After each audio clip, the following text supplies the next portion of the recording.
per tą visą nežinojimą ir žinojimą, bandymą sužinoti, tu eini tuo gyvenimo keliu, žinai, ir užduodi klausimus, dėl ko ir kam tu čia viską darai.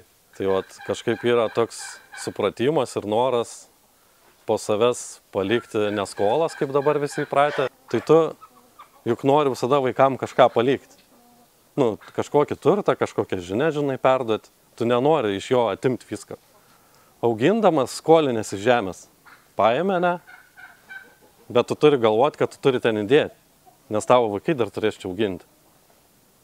Ir tavo anūkai dar turės auginti. Tai ar tu turi teisę čia viską gadinti?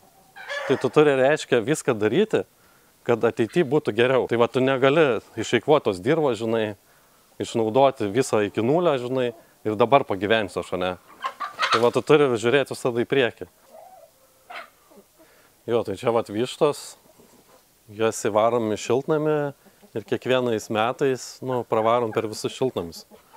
Tai jos praeina, surenka, jeigu šliūdžiai kažkokie užsiveisia, žinai, tie kažkokie mum organizmai, kurie ten tie nereikalingi yra, kenkėjai, taip vadinami. Tai va jos ką čia veikia, gerai gyvena, šilta, gera, vėjas nepučia.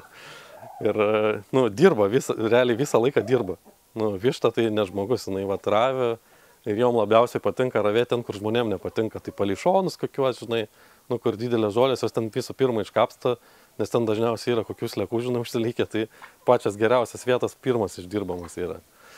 Tai jos vat vaikšto, lesa grūdus, aeruoja dirvą, renka kenkėjus ir naktį čia vat sūtupa visas.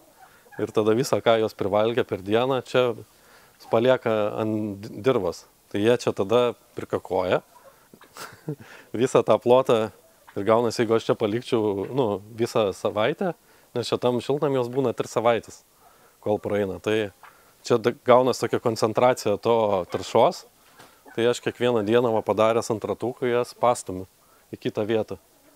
Ir gaunasi pagal tą nukeliauja iki galo ir atgal tada visą šitą konstrukciją. Ir gaunas tada jos tolygiai patrečia visą tą ir išvažiuoja kitą šiltnamį. Tai va, ir gaunasi, man nereikia dirbti, nes aš jeigu barstyt tą mėšlą, tai tu sudėtingiau, žinai. Išravėti čia viską irgi sudėtinga, tai man paprašiau va tokį įrenginį pastatyti, žinai, pravažiuoti. Ir plus dar paskui kiaušinį susirinkti. Tai va, tai su vištom toks reikalas.